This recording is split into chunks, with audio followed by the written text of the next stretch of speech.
Welcome to Legal Tech Live. This is the podcast covering the people, products, and platforms transforming the legal industry. I'm your host, Nick Rishwain, founder of Legal Tech Live. And I'm Hana Zumau, our in-house marketing expert. Every week, we'll bring you unfiltered conversations with the founders, builders, and innovators in the legal technology sector. This is the show for those interested in growing their businesses and improving the legal world. And the founders and operators looking to learn from others. So if that sounds like you, join us and stay tuned for the following episode. We're back with Legal Tech Live and our guest tonight. First, a house cleaning. The only reason Hana wasn't here in the last episode or this episode, she just got a new job, and I want everybody to know she's not done with the podcast. It's just week one on the new job, and we actually had a lot of episodes that we were recording this week, and so sorry, Horace. Our guest tonight is Horace Wu. He is the founder and CEO of, and correct me, is it Syntheia or Syntheia? Oh, so this is a good one. It is supposed to be Syntheia, but it's spelled Syntheia because it's a portmanteau of two Latin words, synth, together, theia, knowledge, but pronounced Syntheia. Syntheia. Okay. While I was typing it out in my questions, in my preparation, I started to look at it more and more as I typed it a few times, and I was like, I'm going to have to ask how this is pronounced. But Horace, wonderful to meet you. We've had friendly and fun conversations on LinkedIn for a long time. Love your podcast with Damien Real, huge fan. We'll get into that later, but let's talk about you as a founder and your company. And so give us a little bit about your background prior to founding Syntheia. Start. This is ancient history now. So I used to be a lawyer. I graduated law school back in 2004 and went straight into big law in Australia, worked for Mallisons back then, spent a couple of years there before moving to New York City to work for back then Sherman and Sterling. After the financial crisis happened in 07, 08, actually 08, I left in 09 to go back to Australia to work for Mallisons again, who then became King & Wood Mallisons. And there's going to be a theme here of lots of mergers and firms transforming, right? Which happens in big law in cycles, it seems like. It seems that way. It's a popular thing again. Maybe we'll talk a little bit about that in the call as well. But then worked at Mallisons in Sydney, in Brisbane. Maybe 6-7 years later, I went to DLA in Sydney. And that's where I finished up my career as an M&A lawyer and left in 2018, 17, 18, to start a legal tech company. Wonderful. So you had deep legal knowledge, deep M&A knowledge, which I think played quite nicely into what Syntheia became and is in its current form. So let's start there. What was the problem you were experiencing, or maybe you weren't experiencing it? I'm assuming you are, but you'll tell me. What was the problem that you were facing that was the catalyst for you to start Syntheia? So I didn't start Syntheia with Okay. No. I got to finish that sentence. I didn't start Syntheia with the express intention of fixing a problem that I had experienced. What I did when I left law, I actually went into a completely unrelated field. I was doing events discovery software development. So this was like helping people find what they would enjoy doing by learning their preferences and making recommendations. And that didn't go anywhere because 6 months after we launched, Facebook and Google both launched competing apps in the same space. So it was completely kaput. And I was going to go back to DLA and resume my career, except at the same time, this is end of 2017, a friend of mine worked for a German NLP company. They came up with a language model at the same time as the Google BERT and the other stuff. And they had won a contract with a big four to go and review 10,000 leases.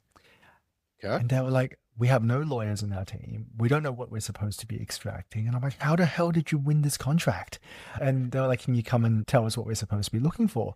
And back then, 2017 was the era of Luminance and Kira being used for transactional law.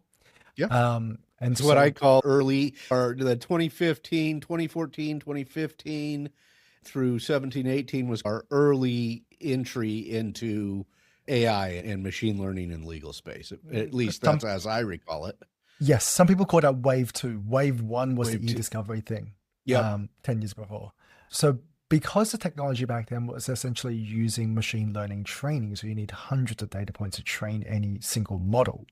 This language model that understood the meaning of text allowed us to essentially show one example and go, here it is, go and find a similar thing.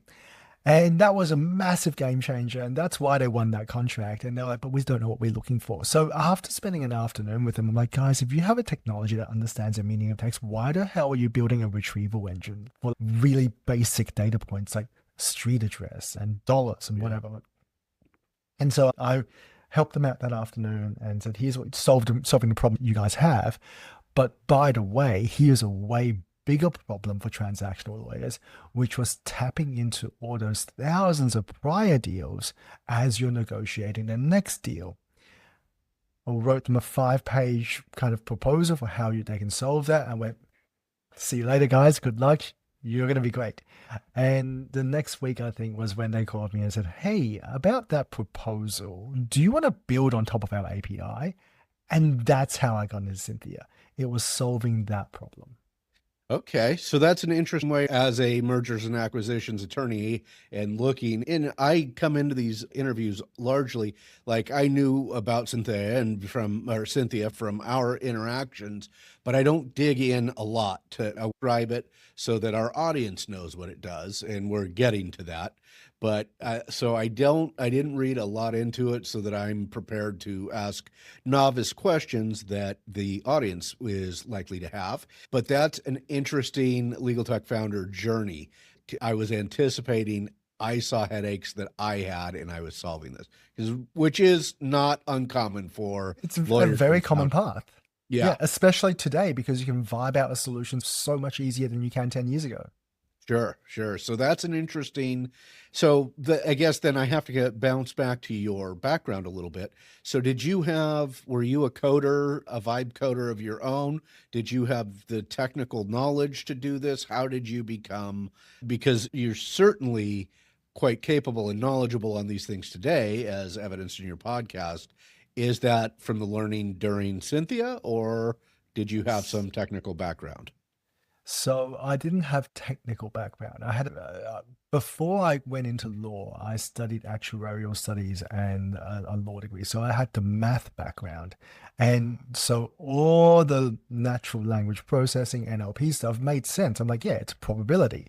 So that was my background, and I couldn't code for the life of me. I'll tell you a funny story. There was an early instance where when I was doing the events discovery app, you couldn't vibe out anything. And so I wanted to write the illustrative algorithm for how you determine preferences. And it was quite rudimentary at the time. And so rather than writing an array of if A, then these are the values, if B, these are values, if C, these are the values, which you can just say if and then A, comma, B, comma, C, comma, D, comma, and write it all down. I literally wrote, and for the programmers who are listening to this, if A equals this, then the following, else if B equals this, then the following, else if C equals this, then the following. And so what could have been just a handful of lines became hundreds. And I was like, this is great. This is great. I'm such an amazing coder. I'm so complete. I'm complete as a human. I'm complete as a human now. Yeah. I don't think that was the case, but as a lawyer, you're taught to be comprehensive, right? You're taught to write out all of the contingencies. And that's exactly what I did here. And I think my CTO at the time looked at this and went, what the F is this? I was like, that's the algorithm. Which was a plethora of if this then that statements, it sounds like, right? Exactly. Yeah. Which is solves some of the problems, but I suspect he had. It works. It Yep. works. It's not good, but there you go. So that's a very roundabout way of answering what's my technical prowess, and it's minimal. Okay. All right. So then let's dig in for the audience here. What does Syntheia do? What is the offering? What problem are you solving? Yeah, I'll start there and I'll go Or back to tell a problems. little bit of the history. So there's a range of problems. We have a bundle of solutions under our umbrella, and really it's two things. It's a data platform plus a number of point solutions that solve problems lawyers have. The point solutions that we're most well known for, there are two of them. One is what we call Compare, and it is like Latera Compare, but rather than just doing one-to-one, we allow you to do multi-doc comparisons. And by multi-doc, what that means is you can go, here's 15 documents that look similar, just line them all up and show me where they're different, which is super hard to do in Latera. Or go, here's 15 documents along a timeline, go and show me the changes over time. Again, really hard to do in other applications. So that's one point solution that can do everything Latera can do plus more. The other point solution is a fund formation tool for private funds lawyers who have to deal with side letters and MFNs, like super duper narrow use case. There's like maybe 50 law firms in the world who would ever need this piece of software. But both of them are built on a platform, and I'll talk a little bit about research we recently released as well, a platform which is able to take any legal transactional document and break them down into clauses, subclauses, definitions, etc. in a structured way. So automatic disassembly of the documents into Lego bricks. That's what we do. And when we describe that to people, if you're a lawyer, your eyes by this point have turned to marble. But if you're a technologist, your eyes at this point are usually sparkling. So for different people we talk to, we go into different kind of Different depths. detail. Yeah. Exactly. But that's what we do. It's this kind of sort of data platform plus point solutions. Okay. And what is the data in the platform? It's the verbatim extracted text from these documents in a structured manner. And the hard part is, how do you know what the right blocks are, and how do you do that cheaply? Because like you can technically throw documents into a language model and say, language model, break it up for me, give me every single thing verbatim into an Excel spreadsheet, and it will do that. It'll hallucinate maybe about 4% of the output, but it will do that. To do it cheaply, at scale, deterministically, consistently, that's where we come in. You said a magic word there. You said deterministically, hugely important for lawyers versus generative, right? Or non-deterministic. There's use cases on both, but yes, it's. But if you're really looking for, I need to know what is said in this document or in these documents, and not need to verify afterwards every single. And not need to verify later. So I want to limit my verification burden on this.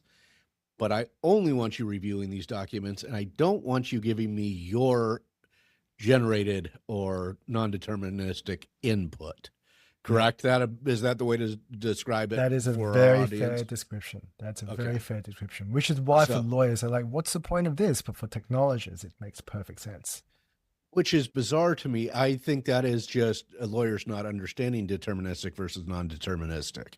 They haven't been taught, and they don't need to. Or not caring, but I think it's something you should care about if you're going to be using the tools.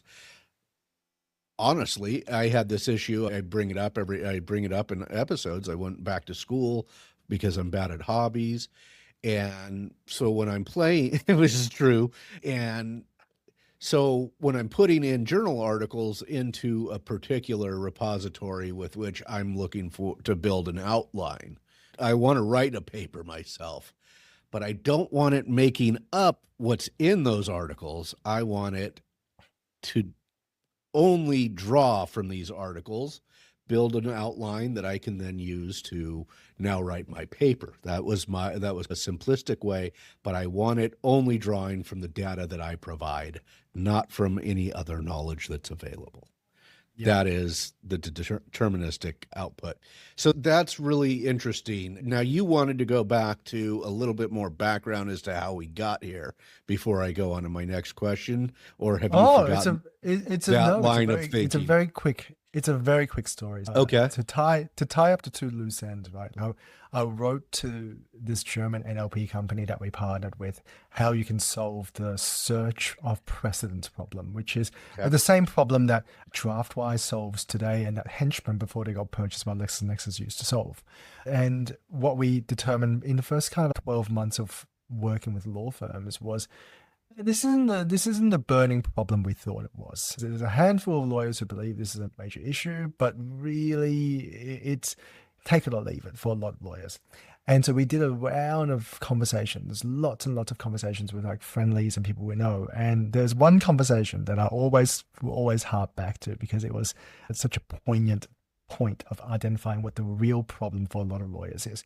And it was a conversation with a friend of mine who was a senior counsel at HSBC. And his job is to look at these 200, 300 page credit agreements. And I explained to him, hey, when you need to go and revise and comment on stuff, you just click on a clause and you pull back all these examples from your own deal documents. And he said to me, Horace, that's fascinating. That's great. But I got to look at 6 of these F's today. And I just want to know what the F is wrong with them in the first place. And that's when I was like, oh, isolating the issues, then you can apply your thinking. So that's why we created what we created, which is how do you do multi-doc comparison? How do you figure out the differences? Because differences are risks. So that's very early user feedback, essentially, as to the solution I'm looking for at this point. Interesting. Yep. Yeah. Don't even show me alternatives until you figure out the risks for me. I like that. If his position is identifying and risk mitigating, which I would suspect is what his role is in this kind of diligence, let's identify the risks first. We'll worry about the next thing later. But that's interesting. That's interesting. And so that leads me really, it actually is good background because that leads me into, you touched on this, but who's your ideal client? Who's your core user of Syntheia?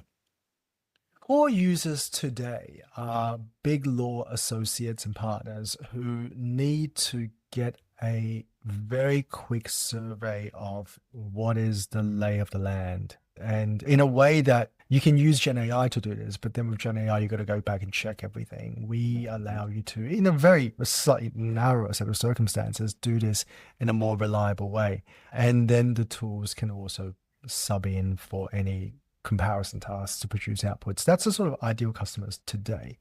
We think the ideal customers go broader than that because we think any deal lawyer, in-house or outside counsel, still need to do the same tasks. But right now, we're very much focused on serving law firms because that's where we've been. All right. That's good. That is good coverage of who your ideal customer is there. And this is strictly transactional work, those who are doing mergers, transactions. So you can absolutely use the tool for non-transactional documents because it is a comparison tool. However, because we are transactional by background, the capabilities of the tool that go beyond just comparison, so the kind of KM side, being able to pull back similar documents, being able to go, you don't know which of these 1,000 documents are comparable, we can go and tell you that sort of capability we can provide for transactional. We can't really do the same for litigation and other areas because we just don't know those documents as well. And so you just said reviewing all these 1,000 other documents in the compare. Is Syntheia, is it hooked in through API in their document management system? Is that how you're able to pull that data? It can, but I think the greatest strength of Syntheia is actually the fact that we can capture the data, not just pull the data from an existing source. And the sort of rationale for it is this: every time a document hits a lawyer's inbox, one of the tasks that they do quite commonly is, I want to compare this against the last version of this document. And that is where Syntheia acts as a knowledge funnel to capture these documents and automatically suggest, hey, this is the same as a version up from here. Here's your comparison directly in Outlook. That's interesting. That's helpful. Yeah, just so version control, but I need to remember what was maybe changed in the last version, and I want to compare to, yeah, interesting. That's interesting. Anything on what the company does right now today that we didn't cover that I should have asked, but I haven't? Anything you want the audience to know about Syntheia?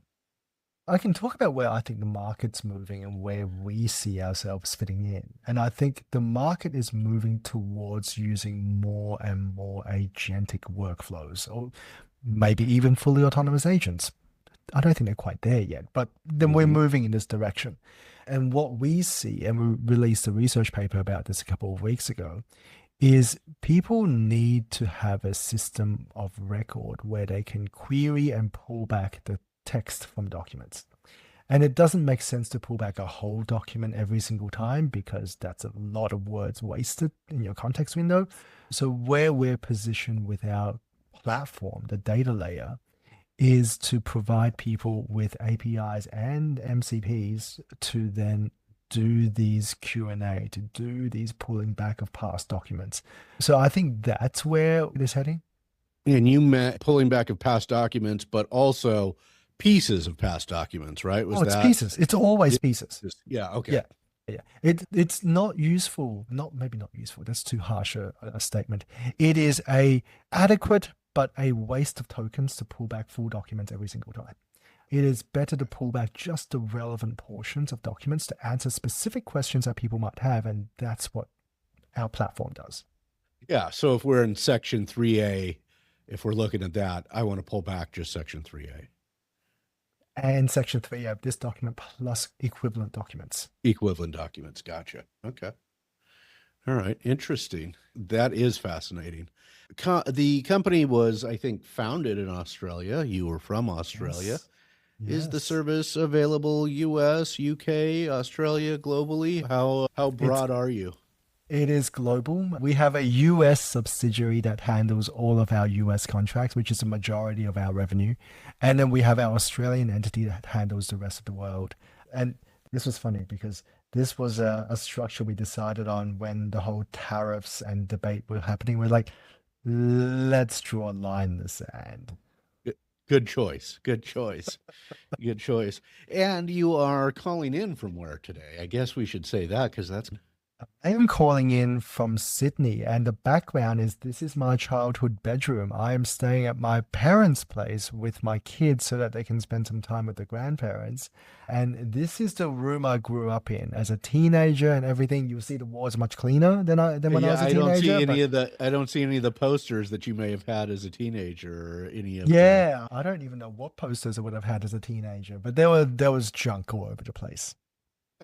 It does appear cleaned up. That's the blunder years. Let's hide that. Let's paint over it. Paint over it. Sure. It's great. All right. Now I need you to, we're going to come back to Syntheia a little bit, or Syntheia. I keeps hanging on. It's okay. It's okay. I'll take the democratic vote here. And if more people tell me it's a Greek pronunciation, I'm like, let's go with it. That's fine. Tell us about Further Comments, your podcast with our friend Damien Reel.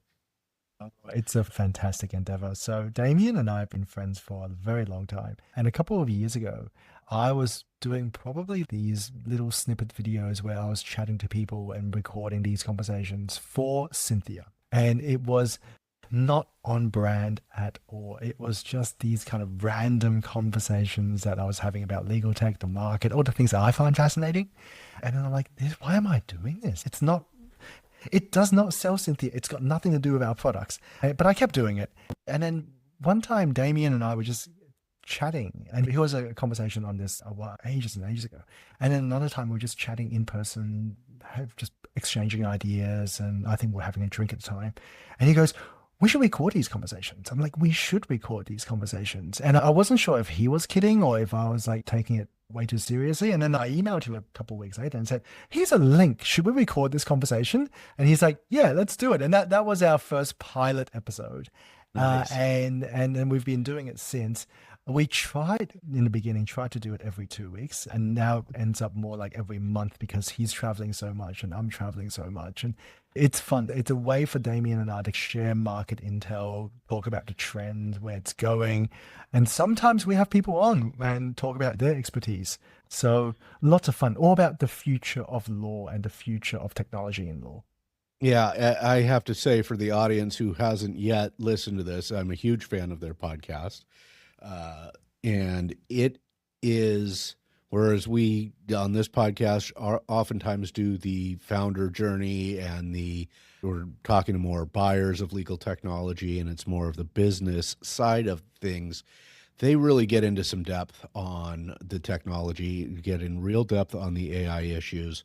And I've found for me that I really appreciate the depth with which you guys go on it, because I'm understanding some of it's complex, some of it's a little over my head, but I find that I've learned more from your podcast than many other podcasts that are dealing with the AI issue in legal. If I could encourage any of our audience to listen, we'll also put it in the show notes. But it's an incredible podcast with some great depth. Thank you. And we're about to have a new domain name for it, which is going to be furthercomments.com. I've been Excellent. sitting on that domain name for a year, and finally I'm like, let's actually use it. Yeah, I think it's worth it. And it's just, you guys share a lot of great detail, and it probably for the average lawyer listener, this is the podcast. It may be too much for you right away. Go back to the beginning, listen to all the episodes.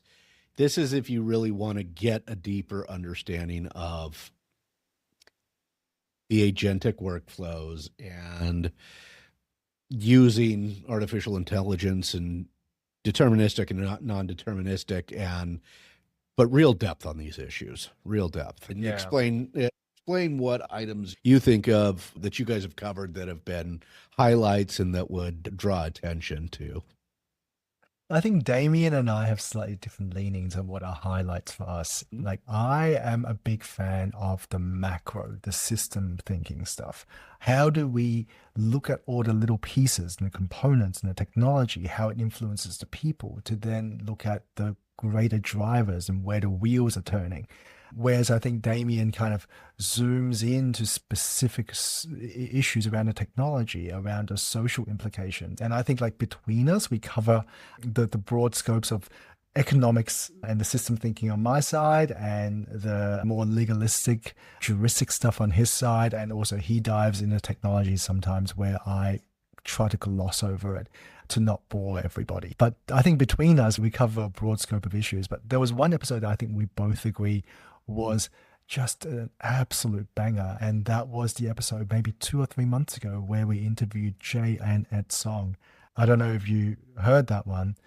I'm sure I heard it. I'd have to go back and listen to it. But Jay, incredible every time I hear her on anything. In fact, I need to get her on this show because she's got so much information. And Ed, I've only heard him in bits and pieces. I've never met either of them. But yeah, they're both quite knowledgeable. Just dynamic. So that was one of our favorite episodes because we deep dived into what their company does, which is to use generative AI to essentially create a guide to help lawyers generate more revenue and business.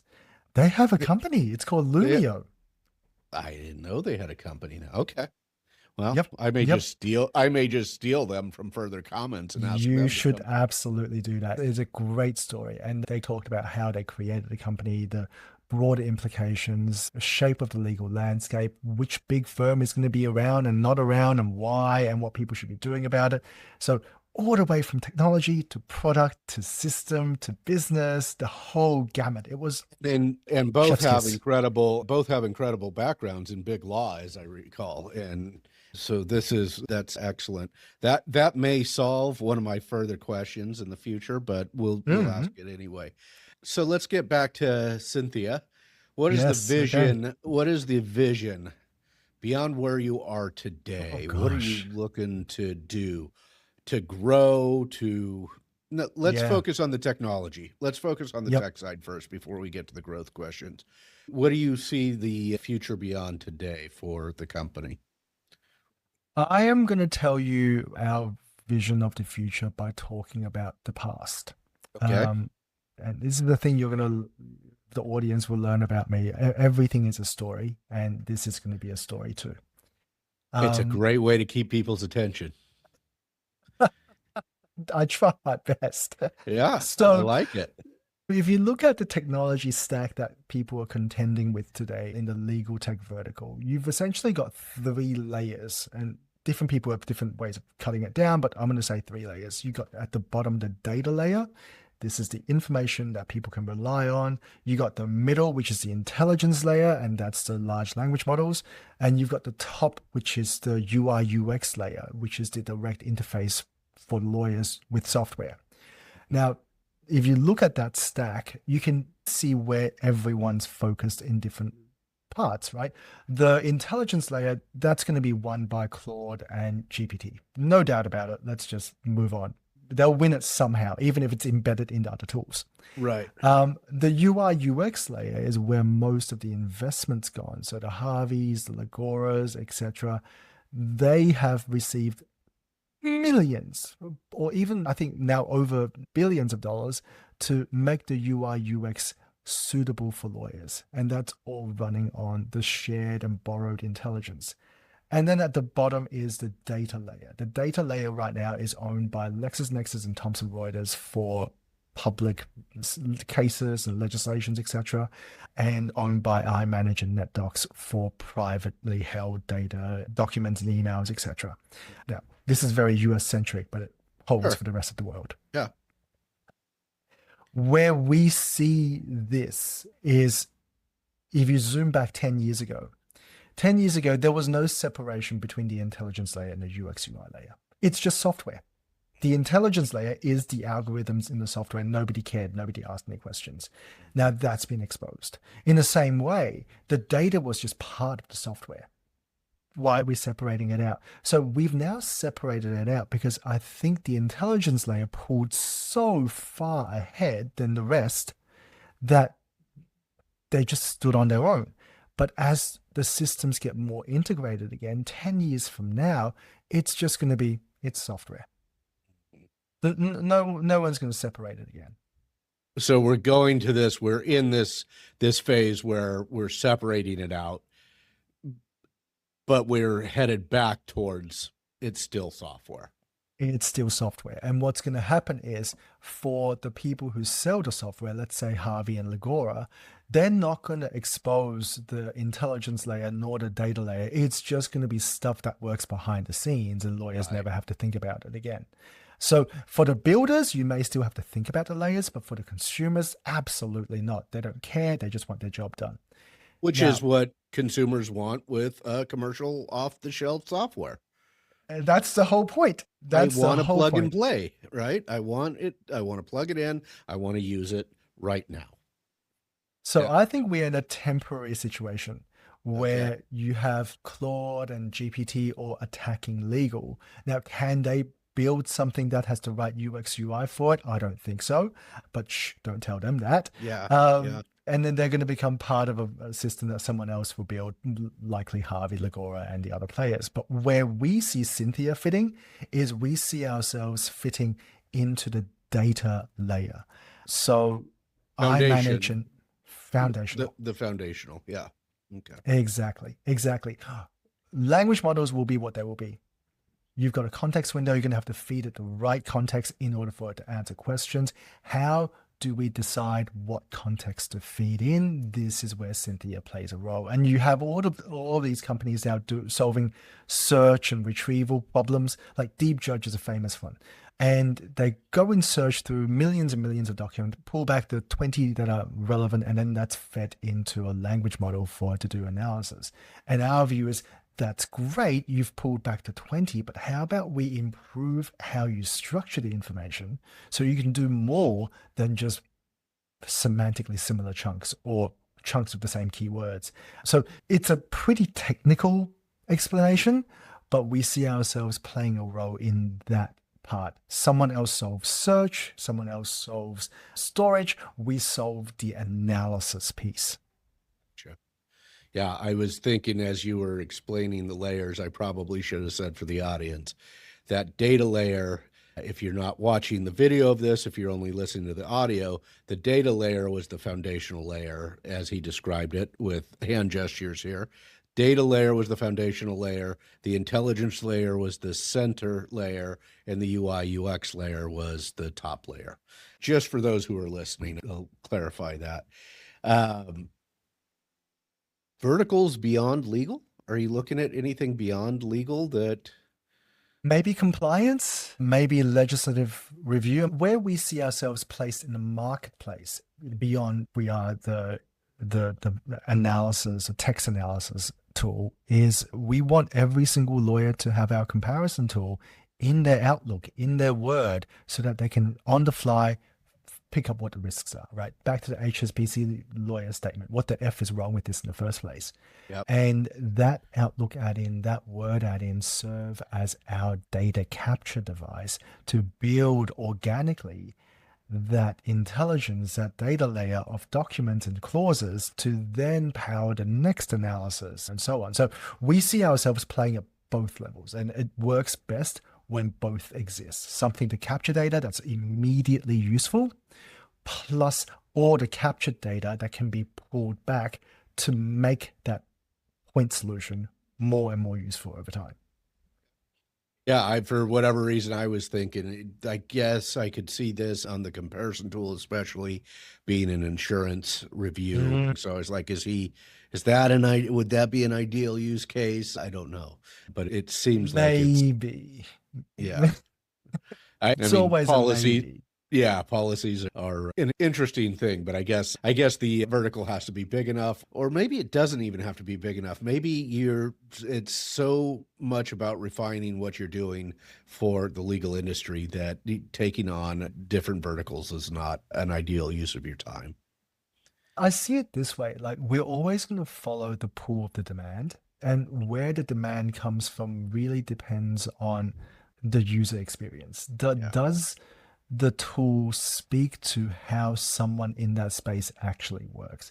And what we know really well are lawyers, so we can confidently say this is an area we can attack and we can do a good job. Can we do the same for insurance policies? Can we do the same for legislative review? Can we do the same for these other things? Maybe if there's someone that's telling us what they need, then we can do that. Right. But out of the box, we have no internal knowledge of this stuff. Knowledge of it. Yeah, that makes sense. Have you guys raised funds? Are you venture backed? You're bootstrapped? Do you want to raise? Do you want to grow that way? Do you want to stay in control of your company? Okay, this is funny, and I'm gonna share something to you which is not market knowledge. So we are bootstrapped. We have never raised a round, and we are essentially profitable. Or we are profitable most of the time. And every time we hire a new person, we dip for a few months and then we're profitable again. It's great, but it is a very slow growth curve because we don't have the rocket fuel. So there are currently conversations happening right now where we are contemplating whether or not we raise a round of funding.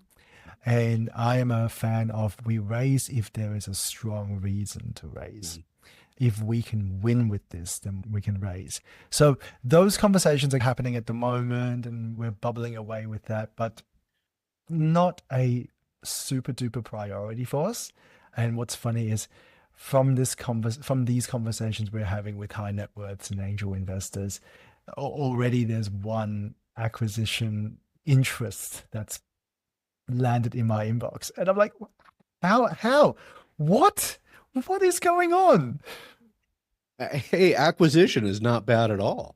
If there's reason and it's a fit for you, it's not always a bad thing. It has to be the right fit, because I always say to people, there are two things I care about in this business: happy customers and happy team.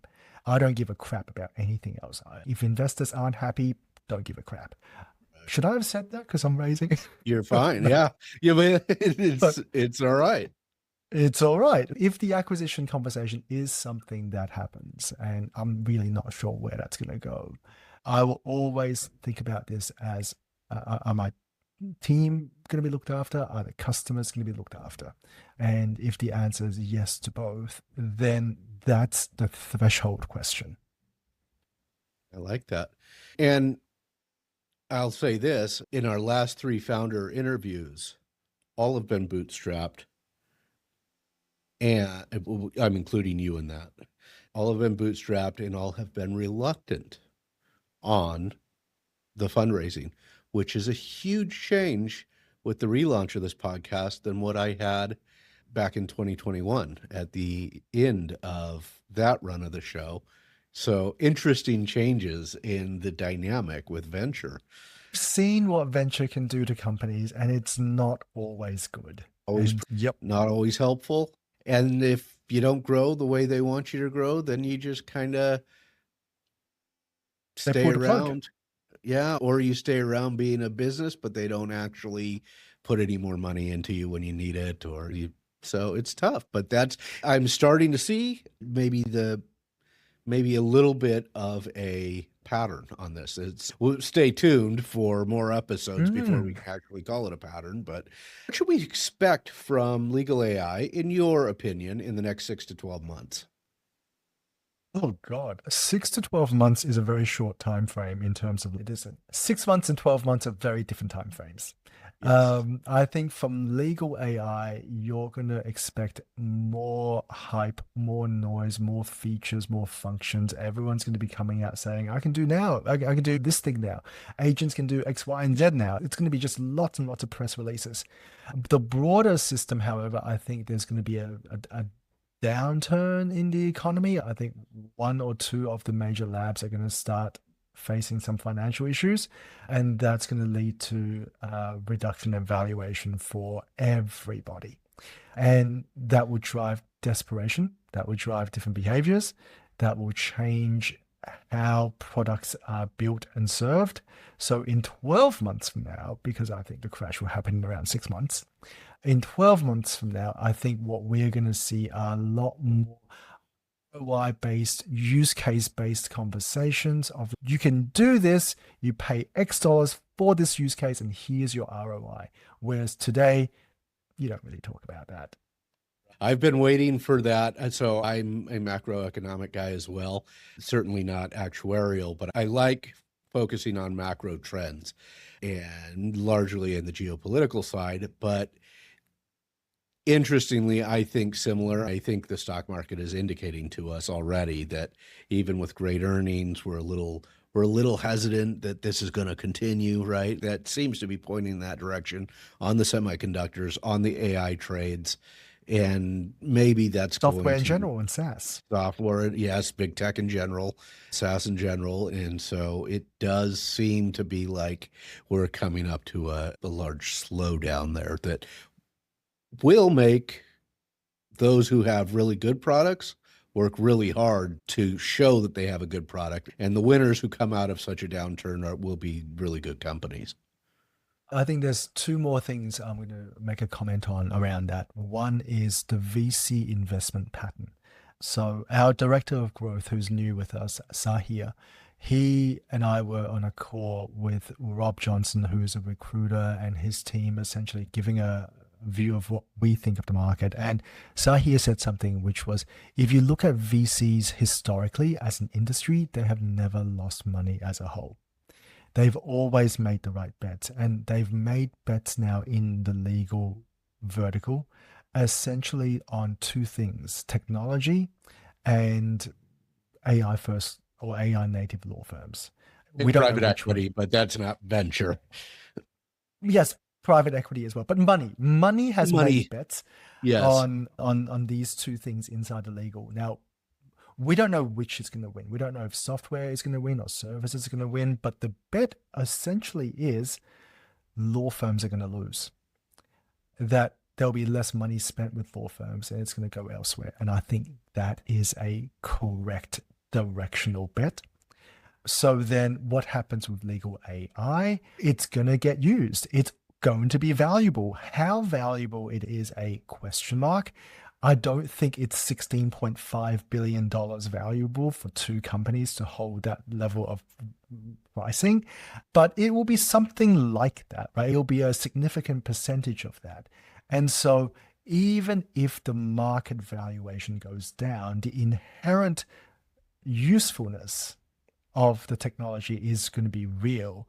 And that's why I think for a lot of good legal AI companies or legal AI plus AI adjacent companies, they're going to survive and do very well, provided they can weather the storm. That's right. Provided they weather the storm. I think I call this like the wartime team, right?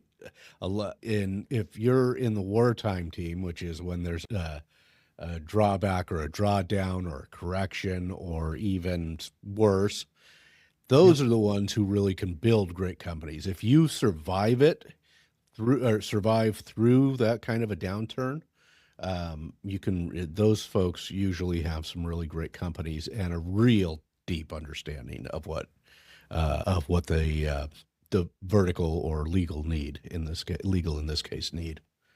That's been my experience in other spots. Is those people who weather the storm are usually come out pretty knowledgeable.